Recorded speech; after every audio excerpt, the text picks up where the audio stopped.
கேட்ட பீமா பீமா பீமா பீமா பீமங்கிட்ட கதைய கேட்டேன்.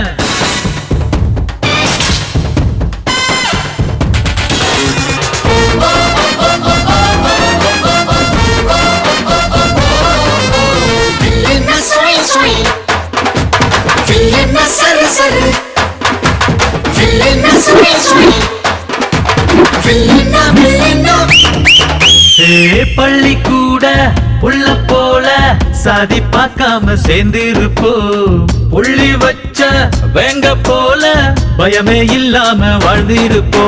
பெரு புகழ் கொண்டவங்க ஊருக்குள்ள ரொம்ப பேரு, பேரிலேயே புகழ கொண்ட என்ன போல வேற யாரு? ஆண்டவன் தான் என்ன பார்த்து என்ன வேணும் என்று கேட்டா, அகதியான மக்களுக்கு அமைதியான நாடு கேப்ப.